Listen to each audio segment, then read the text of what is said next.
Well, good morning, and welcome to our online traditional worship service here at Bluff Park United Methodist Church. All are welcome here at our church, and we are glad that you have joined us today. And we'd like to invite everyone that's watching to participate in the worship service. If this is your first time worshiping with us, we invite you to put the word "new" in the comments section.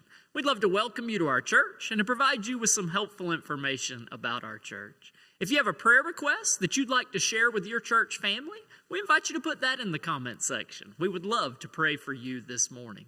Now, if you have a prayer request that you don't want to share with everyone, but you would like to talk to one of our pastors about, we invite you to put the word "prayer" in the comments section, and one of our ministers will reach out to you shortly.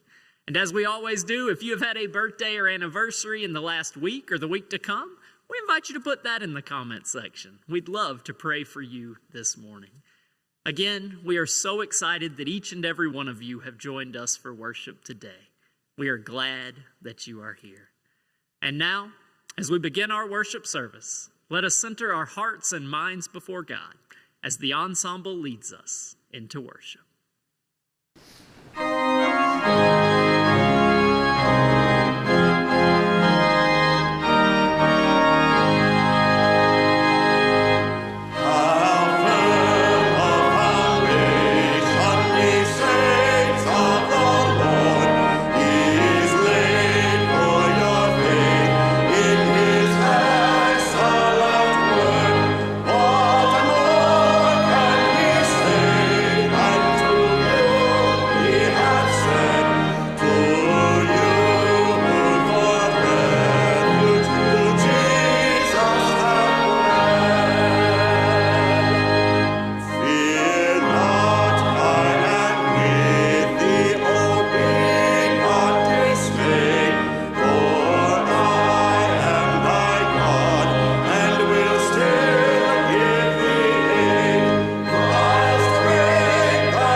As a church family, we have gathered together this morning to grow closer to Christ in both our hearts and our minds.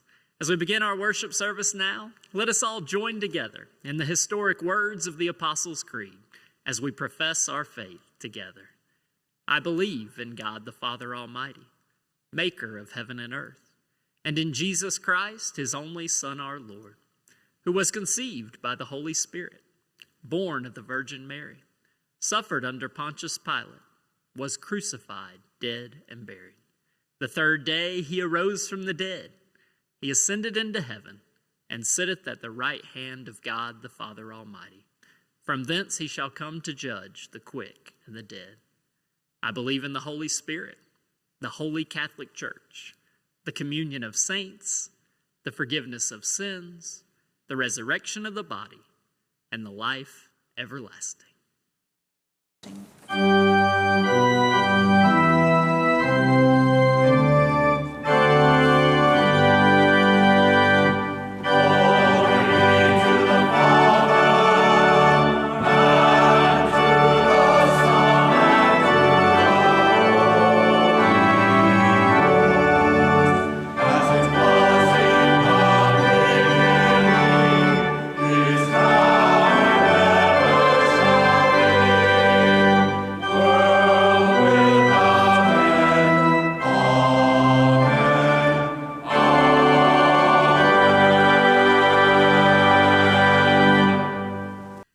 As we continue in our worship, as we seek to prepare our hearts and our minds for the reading and the proclaiming of God's word, hear this prayer for illumination.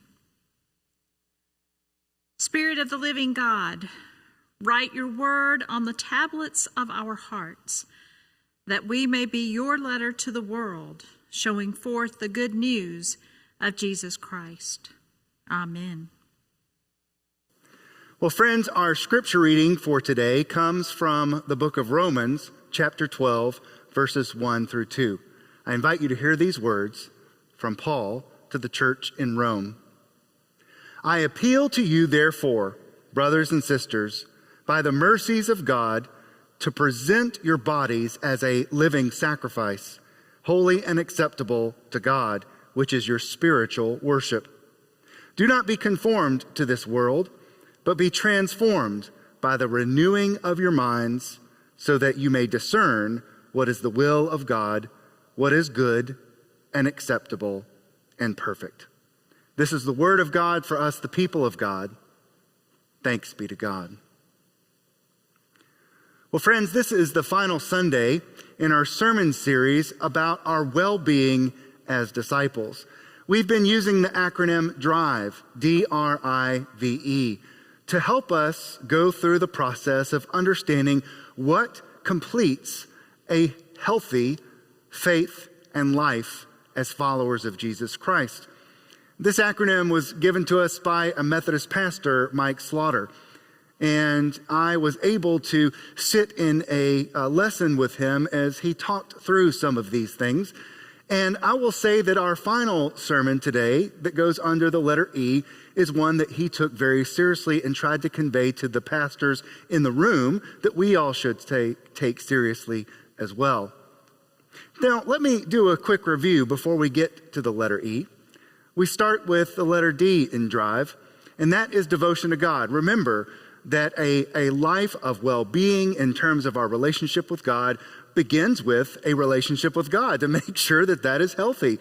You know, our relationship to God is our lifeline. Our very breath, our very heart, our very mind is focused well on God when we're in a healthy relationship with Him. It's not only the focus of our mind, but also the very core of our being. Remember, in the passage today, Paul talks about the importance of renewing our minds, renewing our spirit, and we can do that through our devotion to God. Then we talked about readiness for lifelong learning, this idea that we are never complete. There's always more in terms of our transformation into people in the image of Christ. There are many people who have done well in their life, good and faithful servants who have reflected God's love. But even then, there's probably more that they could do to become more understanding of God, more like Christ in their life, and of course, more that they can understand and know about faith and life. We're never done learning.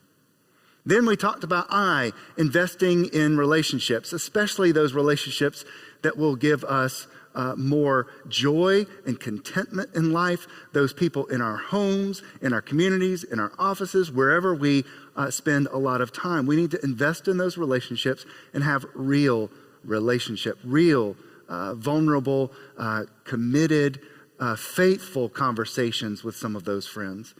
And then, of course, last week we talked about vision for the future, that we need to have hope, but we also need to be thinking about what God is calling us to be and who God is calling us to be. And that's not just some ideal pie in the sky thing. That is what God expects. And so our role is to then come back to where we are now and ask the question, what steps do I have to take to become who God has called us to be, so that we can start making those steps in our lives. Today we come to that final letter, E, and it is eating and exercising for life. Eating and exercising for life. Notice that Paul begins his 12th chapter in the book of Romans by talking about the idea of presenting your body as a living and sacrifice, holy and acceptable to God. And when he says this, that we're supposed to present our bodies as a living sacrifice, notice that that word living is there, that we're supposed to have thriving, healthy lives to give to God. We're not just supposed to present our bodies as something that we don't really need, that are not very useful. We're not giving the worst of ourselves to God. We're giving the living sacrifice, the healthy version of who we are. Think about the other sacrifices that are made in Scripture.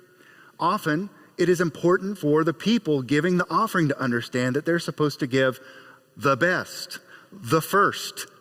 Often, the animals are supposed to be without blemish, meaning that they are as perfect as they can be, the best that they can be. They are, again, supposed to give God the first tenth, the tithe, the first 10% of the crop. Give to God the first, the best, right? We're not talking about giving our leftovers to God, but giving our best. To give a living sacrifice of our bodies means honoring God with the best, most healthy version of who we are. And notice that Paul says that this is not just a duty that we owe to God, but it's also our spiritual worship. Our spiritual worship. That in a way, when we present our bodies to God, it is a form of worship. Not only because we're honoring God with the gift that he has given to us, our very whole body, but also because we're presenting our bodies, our whole being to God, so that they can be used for his purposes.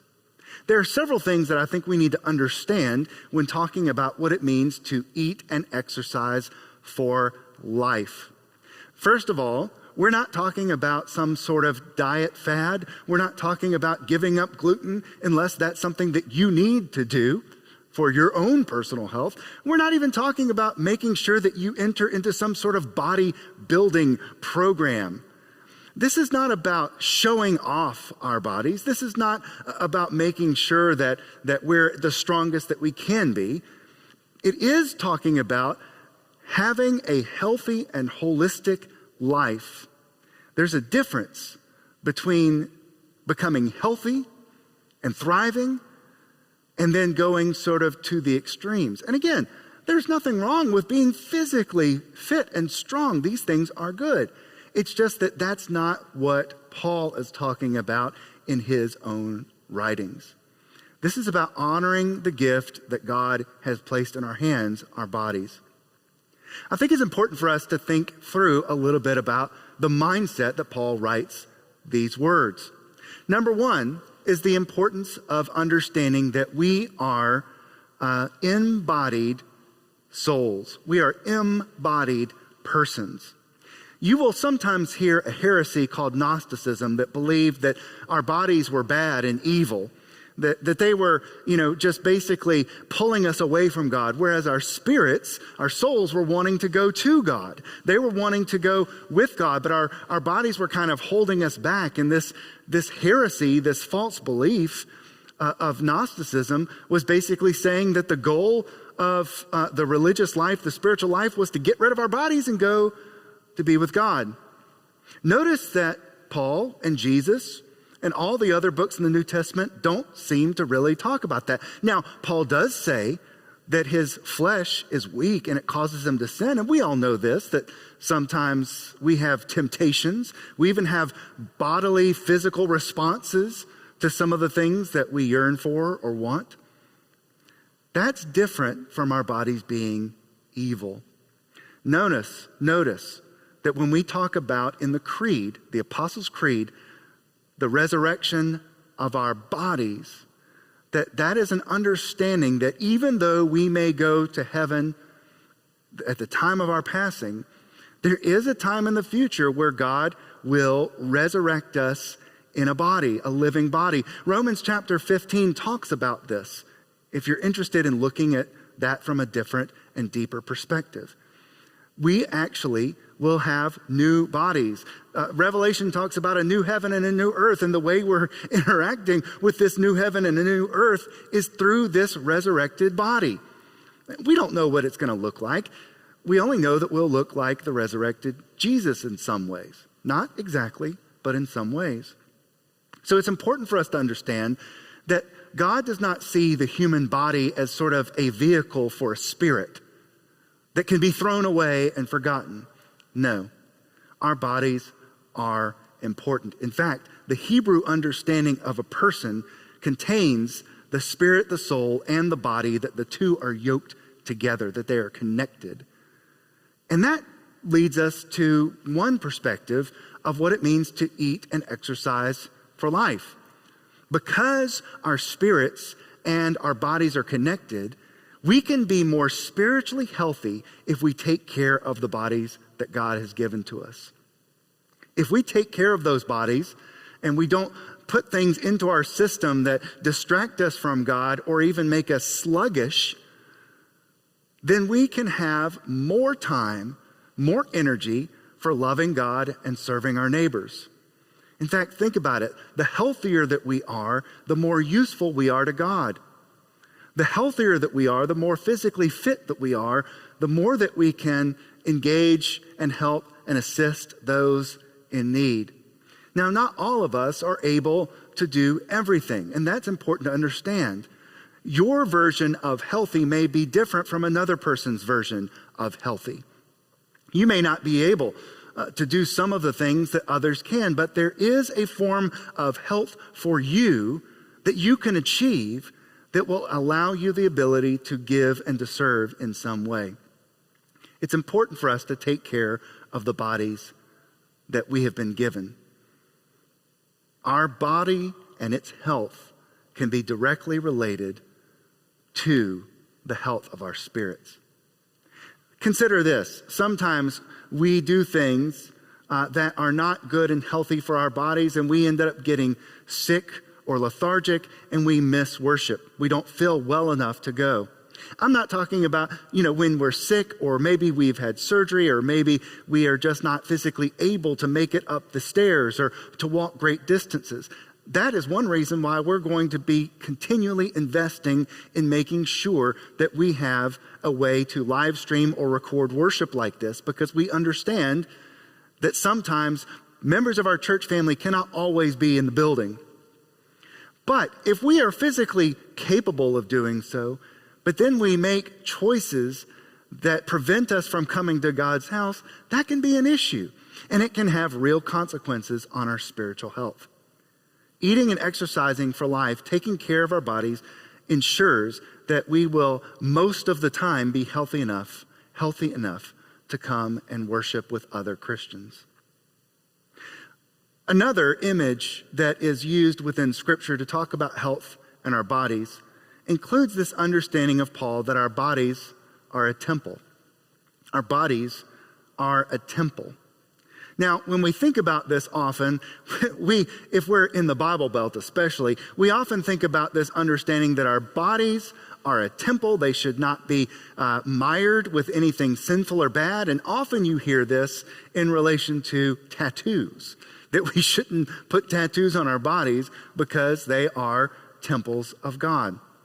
Now, I'm not going to get into that in a sermon for today, but I do want to talk about what it means for our bodies to be a temple. Now, when you think about the idea of a church building like this, a sacred place with sacred windows, a beautiful place that we should not, defile in any way, that is an important thing for Christians to think about. But at the same time, we think about a sanctuary a little bit different than a first century Jewish person would, like Paul. We understand that God's presence is in this sanctuary. We understand that God's presence is at this altar table below this pulpit where we gather for Holy Communion. God's presence is here. But we also understand as Christians that God's presence is also outside of this sacred place. God's presence is there in other churches in our community. God's presence is in your home right now. That you don't have to come here to be in the presence of God, that God comes to you where you are. God is present in our community, in our schools. And there's nothing anybody can do to take God out physically or spiritually from those places. But a first century Jewish person like Paul would have it understood within their minds that God's presence was literally in the temple. This is important to understand. When God brought his own people out of Egypt, they were given commandments. Moses was given these commands, and included in them, in those first 5 books of the Bible, the Pentateuch, are instructions for constructing a tabernacle. And this tabernacle was to be the house of God, this holy tent where God's presence would be. As they went through the wilderness for those 40 years, God's presence was literally there. God's Spirit was there. When they got to the promised land, God's presence continued to be with them, and eventually they constructed a temple. Inspired by David, fulfilled by Solomon, this temple had a place called the Holy of Holies where God's presence was located. When you thought about the word temple, you thought about God's presence being in that place. So when we think about God's presence in a temple, and Paul says that your bodies are a temple, he is not making the connection that, our bodies are something special that God gave us, even though they are. He's making the connection that our bodies hold within them the Spirit of God. So if you think about it in terms of what it means for your body to be the house of God, the house of God, how is your practice currently of eating and exercising creating a good house for God's Spirit to live in? Have you ever thought about what it would be like to invite someone over to your house? I'm sure that, for a holiday like Thanksgiving or Christmas, you've welcomed people into your home.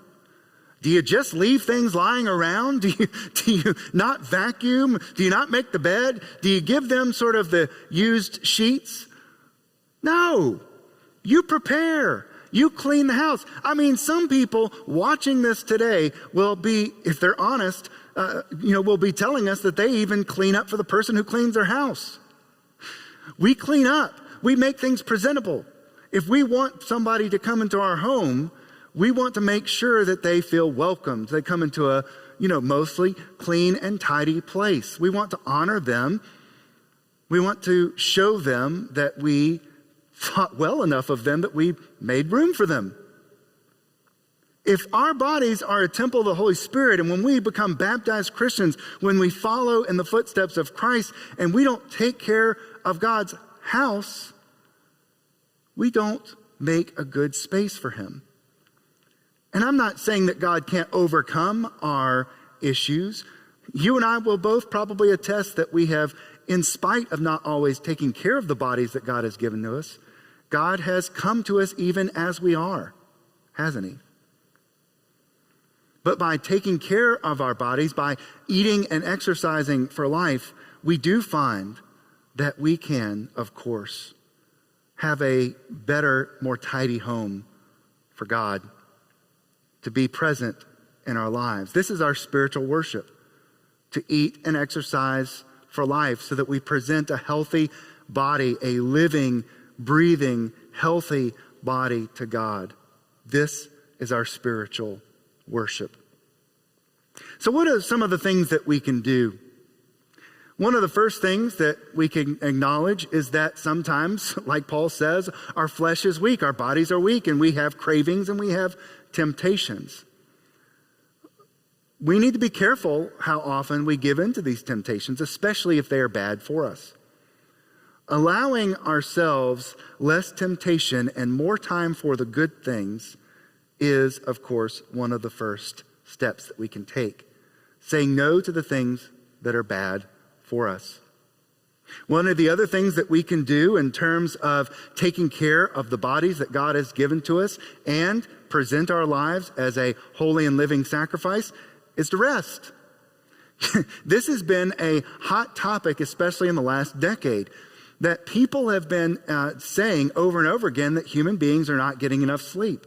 Whether it's because we try to get everything done in one day, including working late at night, or because we stay up late with screens, whether we're watching a TV or even just searching the web or shopping online into the wee hours of the night.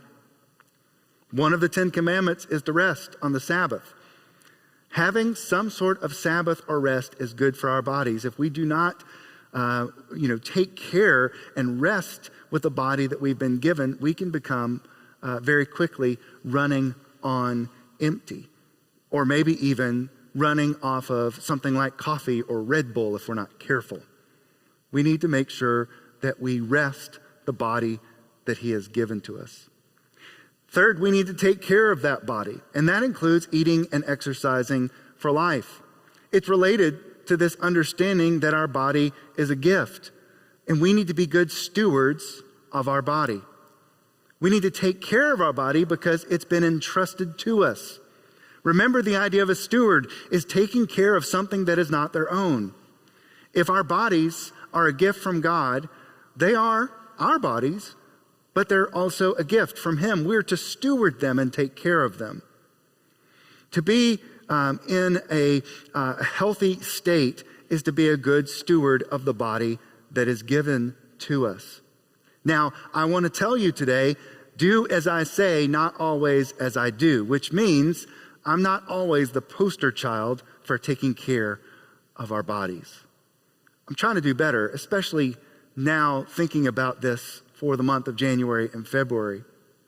I was listening to a Army chaplain talk in a video online, and he was talking about the importance of understanding eating and exercising for life as a way to take care of our bodies. And one of the things he said was that nutrition is 80% of fitness. Nutrition is 80% of fitness. Now that sounds very strange, doesn't it? We think of fitness being more about exercise than nutrition. He explained it in terms of the royal family of fitness. This was, I don't know if his term or just something that he was repeating. The royal family of fitness. He said, exercise is king, so it's first. Nutrition is queen, but you can't out-king your queen, meaning that there is no way to out-exercise a bad diet. The two are yoked together. Exercise is king. We have to be physically fit, but we also have to understand that what we put in our bodies can either help in our fitness or become the thing that we strive to undo. In terms of what it means for us to eat and exercise for life, I'm not a nutritionist. I can't tell you all the things that you should be doing, but I do know that one of the things that we can do is eat real food, things that come from the earth physically instead of things that are mass produced. This means eating actual vegetables, actual fruit, the whole thing, to make sure that they are not soaked in sugar or other things, but to prepare them in delicious ways that are still healthy. Think about how our diet has changed over time, going from half of our plate being vegetables to being fast food, mostly protein and, of course, starches and wheat. In a sense, what we need to really return to is this understanding of eating good food, real food, mostly plants, but also making sure that we have enough protein for a healthy diet as well to grow the muscles that we need over time. to take care of our muscles and joints so that we don't overtax them and hurt them, of course. And all of this is related to having a healthy balance between strength and health and, of course, good nutrition. Eating real food, things that are made essentially by God, that come from the earth, is a good way to begin to understand what it means to have a healthy nutritional diet. One of the quotations that I found from a person at a seminary is this: we need to realize that there's a holistic view biblically of human beings as body and soul. So we do need to take care of our bodies and souls, and also realize that those two work together, that often the health of your body has an effect on your soul. I want to add to this that our nutrition and our exercise has an effect on our body and soul as well.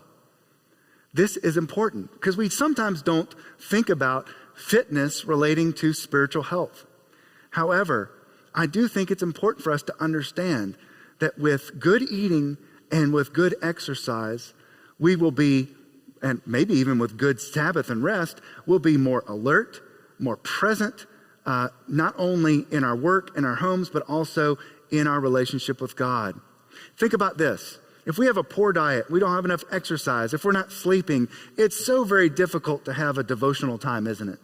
Because we wake up in the morning and we're barely functioning until we get that second or third cup of coffee, and by that time we're already at our desk.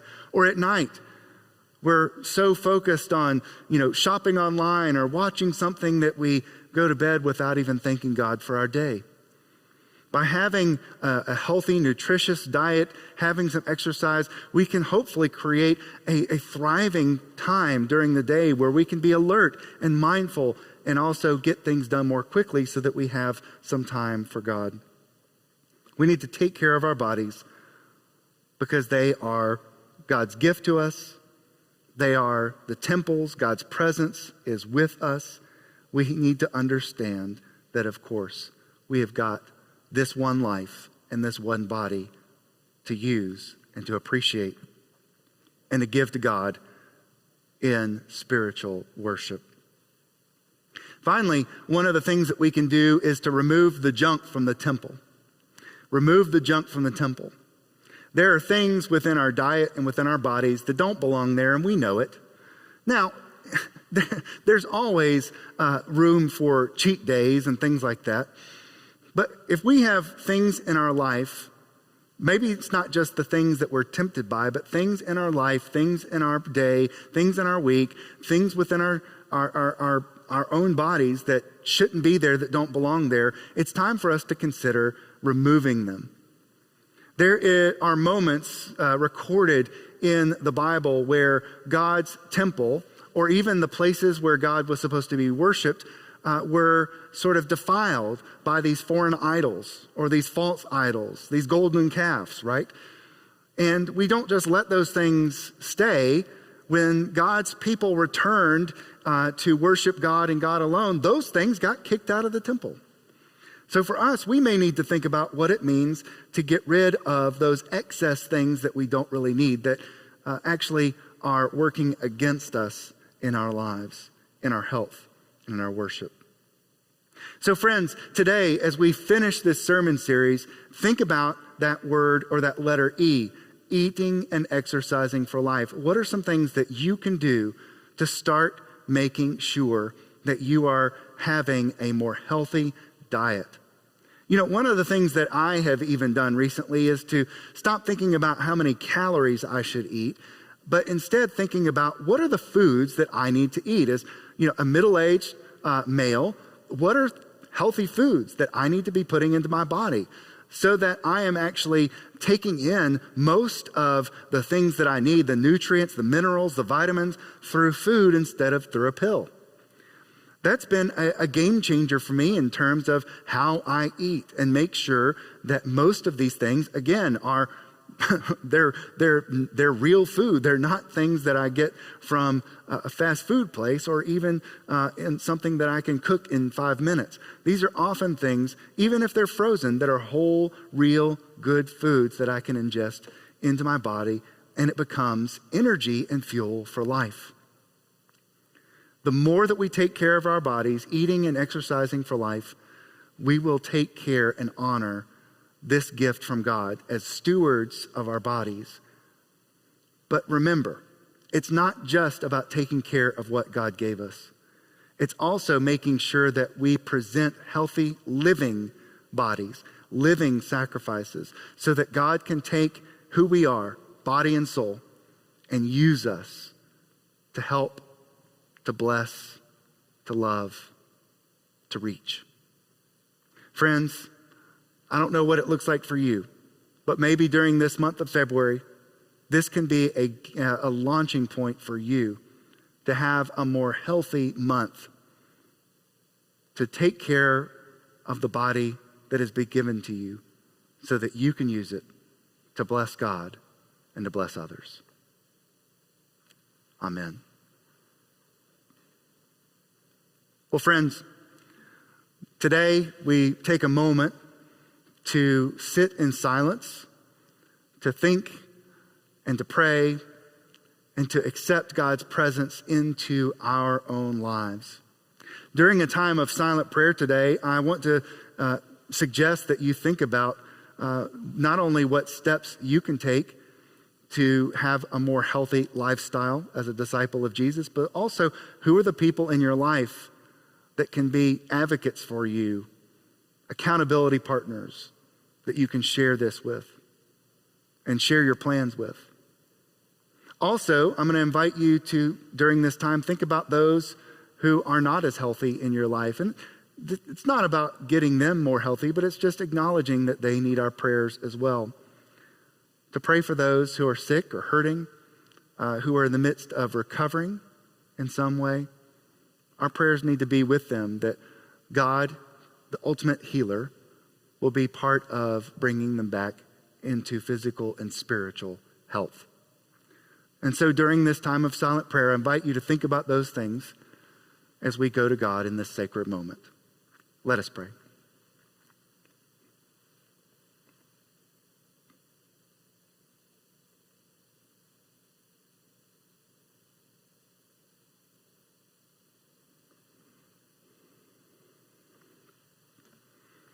Heavenly Father, we give you thanks for this day, and we ask that during this time of worship, that we continually think about what it is we can do to honor your great gifts to us.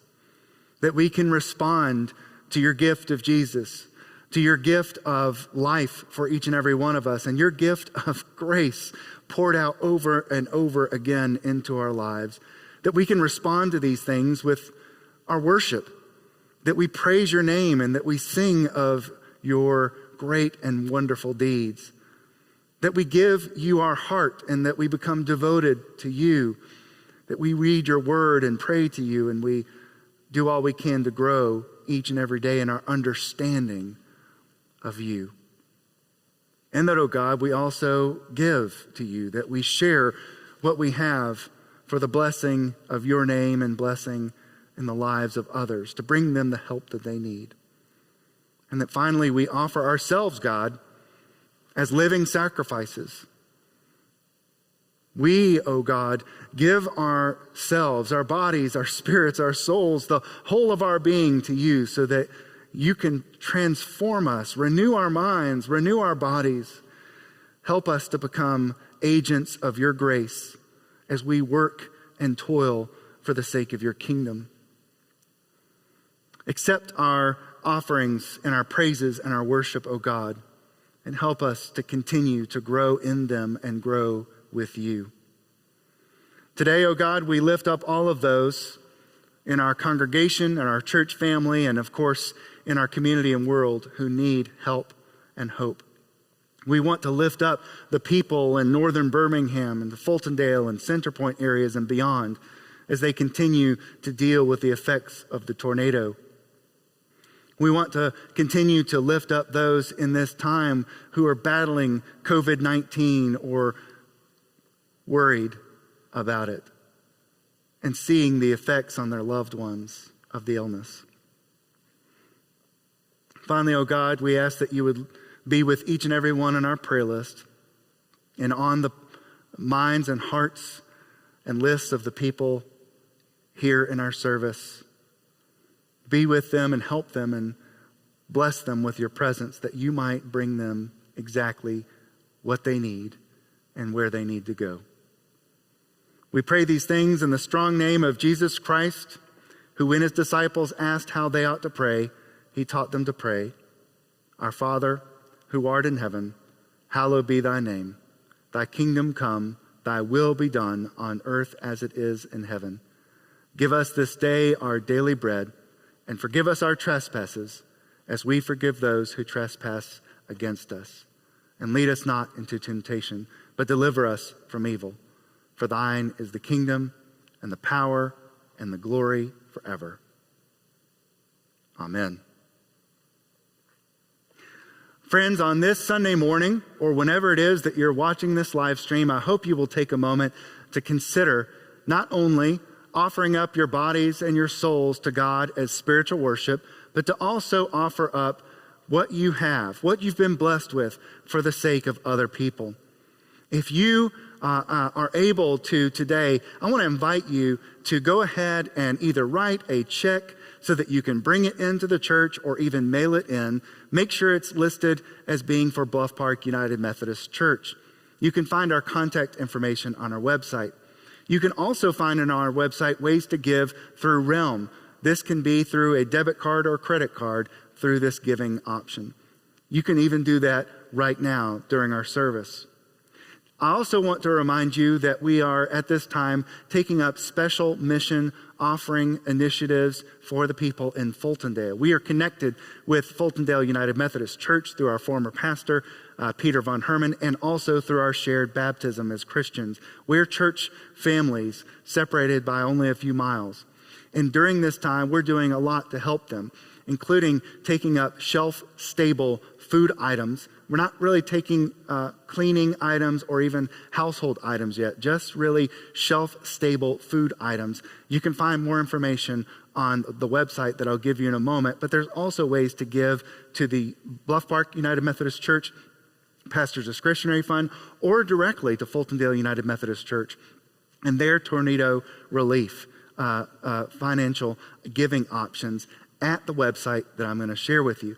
You can do all of those things and find out ways that you can physically be present and use your body as a living sacrifice to go and help in one of the initiatives, again, on this website.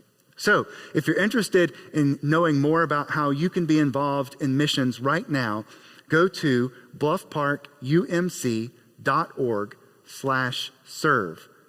bluffparkumc.org/serve. Friends, let us go to God in prayer once more as we thank him for the ways in which all of these offerings, all of these acts of kindness, all of these acts of service will be an honor to him and a help to others. Let us pray.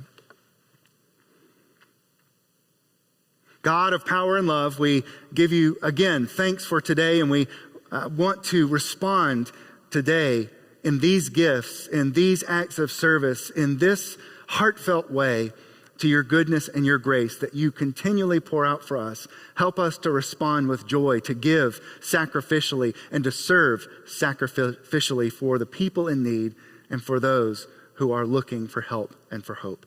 We offer these as our offerings in your name. Amen.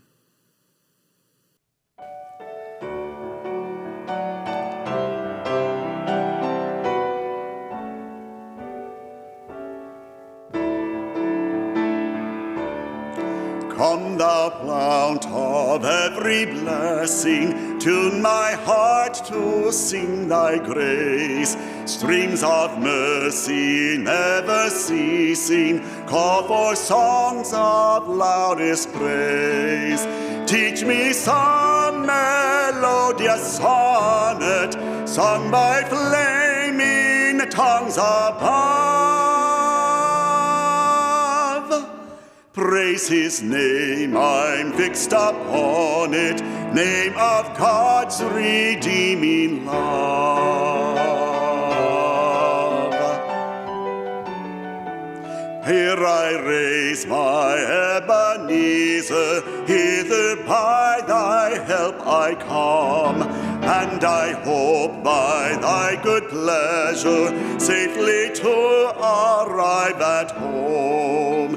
Jesus sought me when a stranger, wandering from the fold of God.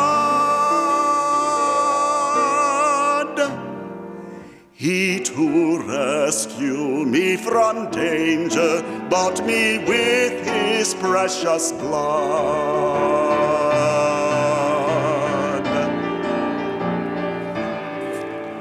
Oh, to grace how great a debtor daily I'm constrained to be.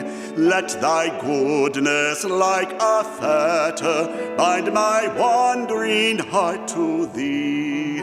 Prone to wander, Lord, I feel it, prone to leave the God I love.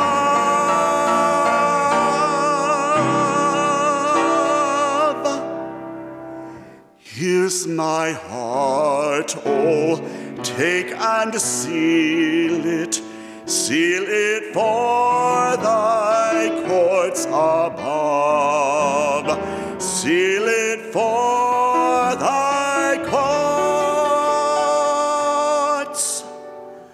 above.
As we go from worship this morning, hear this benediction and blessing. Grant, O Lord, that what has been said with our lips we will believe in our hearts, and that what we believe in our hearts we will profess with our lives. Go in peace. Amen.